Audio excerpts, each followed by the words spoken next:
Good morning, मैं हूं मीनू शर्मा। स्वागत है आपका पर्सनल फाइनेंस खबरों के बुलेटिन मनी मॉर्निंग में, जहां हम लेकर आते हैं आपके लिए वो सभी जरूरी खबरें जिनका है सीधे आपकी जेब और जिंदगी से रिश्ता। तो चलिए फटाफट शुरू करते हैं आज का खबरों का सफर।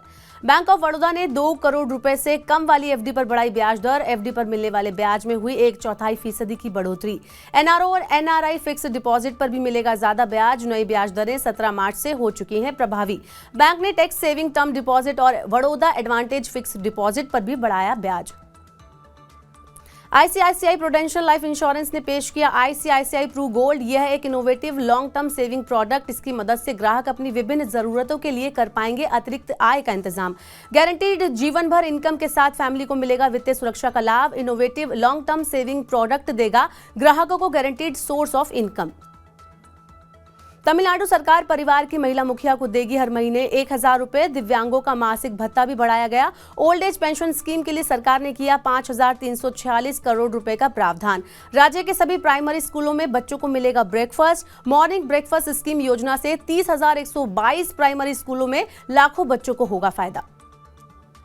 पहली बार वायदा बाजार में सोने का भाव पहुंचा 60,000 रुपए के पार। जून 2023 में डिलीवरी वाले सोने में 411 रुपए की आई तेजी। 60,377 रुपए प्रति 10 ग्राम के स्तर पर हो रहा है कारोबार। ग्लोबल मार्केट में उथल पुथल, बैंकिंग संकट और प्रमुख अर्थव्यवस्थाओं में सुस्ती के चलते सोना पहुंचा रिकॉर्ड स्तर पर। मई डिलीवरी वाली चांदी भी तेजी के साथ 68,866 रुपए प्रति किलोग्राम के स्तर पर कर रही है कारोबार। कोविड-19 के दौरान गरीबी बढ़ने का दावा सरासर गलत। अर्थशास्त्री अरविंद पनगड़िया ने कही ये बात। कोविड के दौरान ग्रामीण और शहरी के साथ राष्ट्रीय स्तर पर असमानता हुई कम। वित्त वर्ष 2020-21 में भी गांव में गरीबों में आई उल्लेखनीय कमी। 5 किलो अतिरिक्त अनाज के मुफ्त वितरण से शहरी गरीबी में आई तेजी से गिरावट।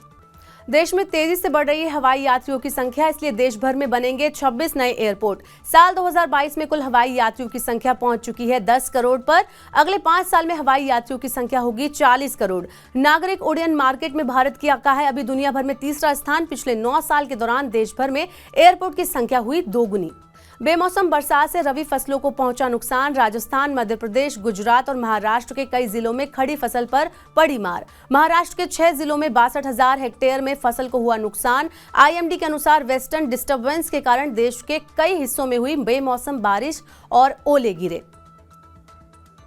ग्लोबल मंदी का दिखने लगा है भारत पर असर। 2 और 3 व्हीलर के एक्सपोर्ट में आई काफी कमी। अप्रैल 2022 में फरवरी 2023 के बीच दोपहिया वाहनों का निर्यात घटकर रह गया 34 लाख यूनिट। एक साल पहले ये आंकड़ा था 41 लाख यूनिट। नाइजीरिया जैसे बाजार में कमजोर मांग की वजह से बजाज ने लिया अपना प्रोडक्शन घटाने का फैसला।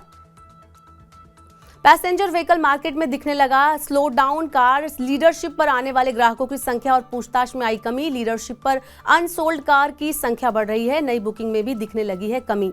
धीमी डिमांड की वजह से कैंसिलेशन में भी आया 15 से 20% का उछाल। करीब 8 लाख वाहनों के ऑर्डर में अभी बाजार में है पेंडिंग। मार्च 2023 तक अनसोल्ड स्टॉक बढ़कर 3 लाख यूनिट तक पहुंचने की है उम्मीद। सेबी ने आईपीओ को मंजूरी देने के लिए अपनाया सख्त रुख। 6 कंपनियों के प्रस्ताव को किया वापस। पेटीएम के आईपीओ की विफलता के बाद सेबी ने उठाया कदम। आईपीओ को मंजूरी देते वक्त बरती जा रही है अतिरिक्त सावधानी। ओयो, गो डिजिट, लावा पेमेंट इंडिया आदि को फिर से दस्तावेज जमा करने के दिए निर्देश। निवेशकों के हित में है ये फैसला। जल्द बढ़ाए जा सकते हैं कोयले के दाम। कोल इंडिया लिमिटेड हितधारकों के साथ कर रही है बातचीत। सारी परिस्थितियां कोयले के दाम बढ़ाने के पक्ष में। वेतन बढ़ाने से कंपनी की वित्तीय स्थिति पर पड़ेगा असर। दाम नहीं बढ़ाए गए तो पैदा होगी बहुत सारी समस्याएं। कोयला महंगा होने से बढ़ सकती है बिजली उत्पादन की लागत। विदेशी संस्थागत निवेशकों ने मार्च में भारतीय शेयर बाजारों में किया 11,500 करोड़ रुपए का निवेश। अमेरिका में बैंक संकट के बाद आने वाले दिनों में एफपीआई अपना सकते हैं सतर्क रुख। इससे पहले फरवरी में 5,294 करोड़ और जनवरी में 28,852 करोड़ रुपए की हुई थी निकासी। बढ़ती महंगाई के बीच उत्तराखंड में उपभोक्ताओं को 1 अप्रैल से बिजली और पानी के लिए करनी होगी जेब ज्यादा ढीली। 1 अप्रैल से बिजली की दरों में हो सकती है 12% तक की बढ़ोतरी। उत्तराखंड ऊर्जा निगम ने विद्युत नियामक के पास भेजा प्रस्ताव। प्रदेश के 27.50 लाख उपभोक्ता होंगे इससे प्रभावित। पिछले साल 3 बार बढ़ाई गई थी बिजली की दरें। जल बोर्ड को भी पानी की दरों में 15% वृद्धि करने की मिली मंजूरी।